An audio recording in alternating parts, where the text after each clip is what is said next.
Pertanyaannya kenapa kasus apa ini diserahkan ke kejaksaan?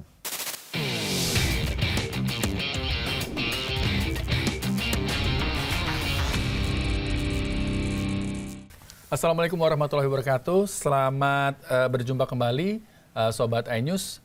Kali ini podcast Bikin Terang kembali hadir menjumpai Anda. Kita akan membahas salah satu isu yang lagi hangat dibicarakan oleh banyak netizen. Ya Zila ya. Apalagi minggu kemarin itu kita sempat, kalau boleh saya pinjam kata itu, terbengong-bengong melihat temuan dari Polri pada 74 kg emas. Gitu damai banget ya Mas Rizky waktu itu ya, bikin heboh banget ya. Itu emasnya, belum jumlah rupiahnya, banyak banget gitu. Nah kemudian berlanjutlah bagaimana kasus seorang Febri Adriansyah yang saat itu masih menjadi Jampitsus gitu ya, diduga melakukan TPPU. Sampai akhirnya ada, kalau saya bilang, pertemuan dengan DPR yang kemudian itu menjadi perdamaian. Dikonsolidasikan gitu ya. Nah, itu akan kita bahas pada kali ini. Saya Rizky Hasan. Dan saya Fazilah Kairunisa. Dan ada narasumber kami di sini, ada Bang Ray Rangkuti. Terima kasih Bang sudah hadir di sini. Sama-sama. Dari rangkaian peristiwa kemarin Bang. Kemudian DPR, kalau istilahnya boleh nggak saya pinjam, mendamaikan atau apa istilahnya Bang ya? Memfasilitasi. Memfasilitasi. Abang membacanya bagaimana? Apakah itu sudah, ini kan kasus hukum, apakah itu sudah masuk ranah politik gitu? Ya. Sebetulnya nggak bisa disebut juga menurut saya kasus hukum. Oh nggak bisa disebut kasus hukum? Ini lebih jelas malah disebut kasus politik, ya apa namanya itu, hukum politik gitu lah kira-kira. Jadi sebetulnya politik yang dipakai dengan cara hukuman gitu. Karena sejak dari awal prosesnya udah jadi bertanya-tanya kan. Sejak dari awal penetapan yang bersangkutan sebagai tersangka. Yang kita tahu sejauh ini tentu ya kita di sepengetahuan kita belum pernah dipanggil yang bersangkutan. Sudah ditetapkan sebagai tersangka. Kedua tadi disebut ya, ada penggeledahan. Ditemukanlah dolar yang begitu besar kan, baik Singapura maupun dolar yang lain, dan emas yang 74 kg. Yang hari ini belum dipastikan keasliannya oleh polisi katanya. Tapi udah disebut ini emas. Lebih ini lagi apa bagi saya yang lebih pertanyaan itu, mereka belum pastikan bahwa itu miliknya FA. Gitu. Tapi udah ditetapkan sebagai tersangka, heboh, ya kan? Nah, ditetapkan tersangka, sore ditetapkan tersangka, pagi ditetapkan tersangka, sorenya dilimpahkan ke kejaksaan. Dan ini soal status juga ada yang ramai kemarin, ini belum ada klarifikasi dari tersangka jadi saksi, kemudian jadi tersangka lagi. Jadi apa ya itu proses hukum? Mungkin kita harus cari profesor yang bisa menjelaskan bahwa itu adalah proses hukum gitu. Tapi tadi menarik yang Abang sampaikan tadi. Ini proses politik yang menggunakan hukum. Maksudnya ada kekuatan politik yang menggunakan hukum sebagai tangannya mereka begitu. Iya. Untuk menghukum seseorang atau lawan politik. Sebetulnya bukan hanya untuk menghukum, tapi juga untuk menghentikan kemungkinan kita dihukum gitu loh kira-kira tuh. Jadi ini proses yang timbal balik. Jadi kan kita diserang, cara melawan serangan itu serang balik gitu loh kira-kira tuh. Jadi ini bukan pola bertahan, tapi ya serang-serangan. Gitu. Berarti serang-serangan ada hubungan dong sama yang sebelumnya kasus korupsi itu maksudnya? Yang masalah-masalah MBG dan segala macam.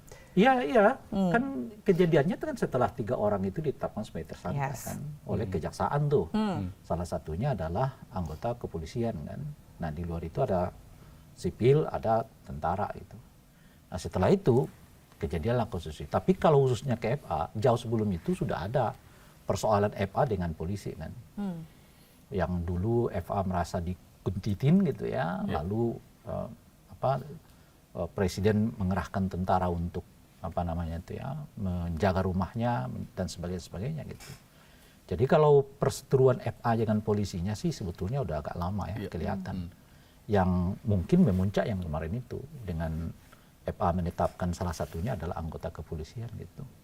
Dan kita tahu betul sebelumnya itu beredar surat yang menyebut bahwa seluruh jaksa tinggi ya, kejaksaan tinggi itu melakukan pendataan dan juga klarifikasi lah terkait dengan MBG di seluruh Indonesia gitu.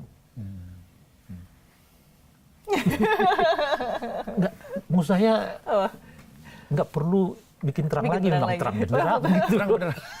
Jadi sebenarnya udah terlihat terang begitu ya.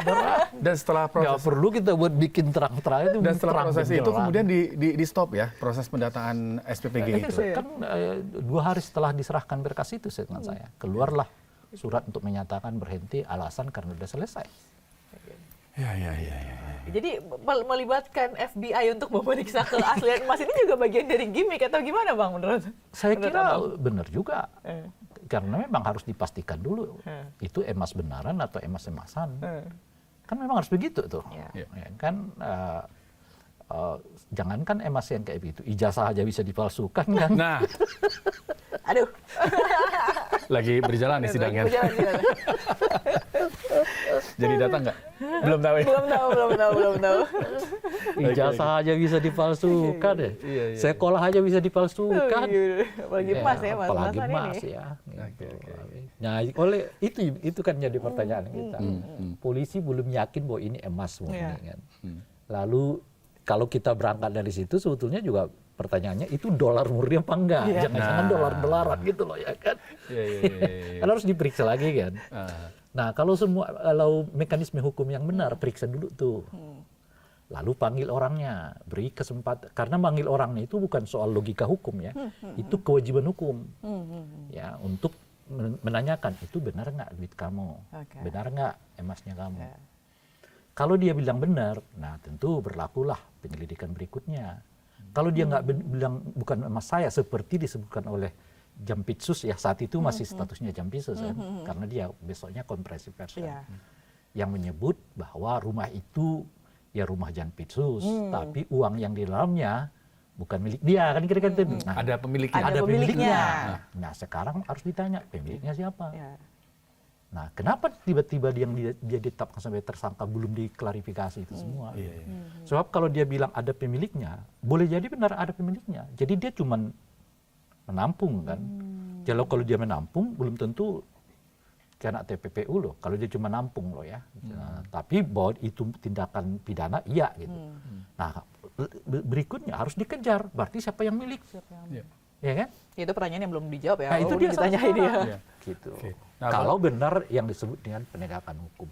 Itu yang saya sebut tadi tuh, ini sangat terang benderang, nggak perlu kita buat center yang gede apa dan saking terang benderangnya orang awam kayak kita yang nggak bergelut di dunia hukum pun juga mengerti di mana ini proses hukumnya gitu. Iya. Tapi Bang di Indonesia, apakah ketika hukum itu berjalan itu selalu bersinggungan dengan politik? Apakah karakteristiknya di Indonesia selalu seperti itu?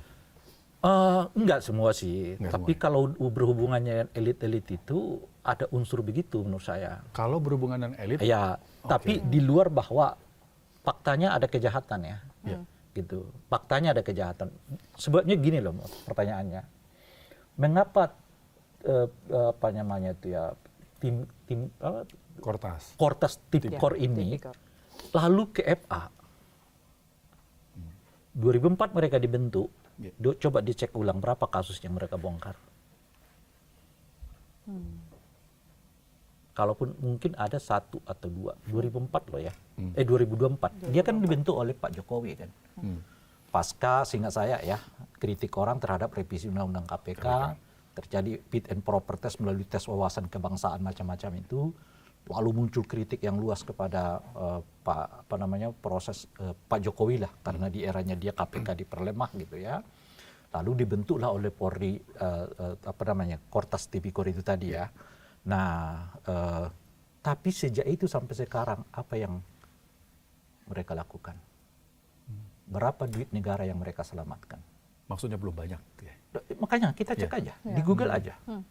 Berapa kasus yang ditangani oleh Kas Tipikor sejak 2024. Gitu ya. Tapi tiba-tiba lonjak nih, bop, ke FA. Itu pertanyaannya dulu kan. Gitu. Kok bisa lonjak nih ke FA? Padahal sepanjang 2024 sampai ke 2026, 2 tahun sudah, ini kasus-kasus yang sebetulnya bisa sangat kelihatan di mata kita seperti nggak disentuh oleh Kortas Tipikor ini. Oke, maksudnya. Nah, saat 2024 ke 2026 itu, yang garang kan kejaksaan. Iya. Ya. Iya. Yang garang kejaksaan. Bahkan kita nggak melihat kiprah KPK. KPK mainnya cuma di kepala daerah. Iya. Kepala daerah. Yang garang tuh kejaksaan. Berapa kasus yang mereka ungkap? Asabri, Nadiem. Timah. Ya. Terakhir adalah Nadiem dengan segala kontroversinya gitu. Gitu. Dan uangnya kan ratusan triliun. Nah itu kalau kita bicara politik tuh itu tadi tuh. Disitulah mulai pertanyaan. Iya. Nah ini yang perlu dibikin terang. Iya. Oke, Termasuk dengan udah ditetapkan tersangka tapi belum ditahan dan tidak muncul ke publik begitu Sampai ya. sekarang. Iya, sampai sekarang. Bahkan ada rumor katanya dia umroh, tapi dipastikan oleh Kejagung katanya dia tetap di Indonesia. Nah, ini juga jadi pertanyaan kan sebenarnya dibandingkan Mas Rizky. Kalau ada kasus kejahatan lain langsung dimunculin. Iya. Kasusnya langsung ditampilin lah Iya, gitu di-expose. di-expose. Nah, ini tuh semacam kayak diumpetin ya nggak sih? Kayak diumpetin nggak sih, ya, Bang? makanya saya katakan ini politik kan. Ya. Kalaupun ada hukumnya itu apa istilahnya itu ya sangat nggak adil bagi rakyat. Kenapa saya sebut tidak adil bagi rakyat? Polisi salah itu ditangani polisi, benar ya? Betul. Jaksa salah ditangani oleh Jaksa. kejaksaan. Tentara salah ditangani oleh tentara. Kayak kemarin tuh Iya. yang kasus Penyiraman. Andre Yunus kan. Tapi kalau kita rakyat yang salah, setidaknya 2 dari 3 itu nanganin kasus kita. Polisi nanganin, jaksa menuntut, kadang-kadang tentara ikut. Gimana adilnya? Tapi bahaya juga Bang kalau misalnya rakyat salah kemudian ada pengadilan rakyat. Lah, kan refleksi itu kan udah berulang kali kita lihat. Dulu soal begal-begal itu kan diadili sendiri oleh rakyat kan. Dan akhirnya kemudian kita menyebut tegakkan hukum. Kalau ke rakyat sih hukumnya tegak. Kalau ke mereka selesaikan sendiri. Jadi meskipun Pak Prabowo mengatakan kita kejar koruptor sampai ke Antartika, tapi kalau koruptornya antara kita, ya damai-damai aja. Seperti yang kita lihat sekarang kan. Pertanyaannya kenapa kasus apa ini diserahkan ke kejaksaan? Kan itu pertanyaan. Iya. Kita nggak tahu. Karena itu tadi bukan ke Antartika, ini antar kita. Kalau polisi yang salah ditangani oleh polisi, jaksa yang salah ditangani oleh jaksa, tentara yang salah ditangani oleh tentara, rakyat salah, tiga-tiganya bisa masuk. Menarik. Ya. Apa yang Anda mau sebut itu negara hukum? Apa Anda mau sebut itu negara yang adil? Ya. Ini sistem loh ya. Jangan lupa. Sistem itu. Bahwa tentara nangani tentara itu sistem. Gitu. Jaksa seperti yang kita lihat sekarang, itu sistem, dibolehkan. Polisi dibolehkan. Gitu. Ini sistem.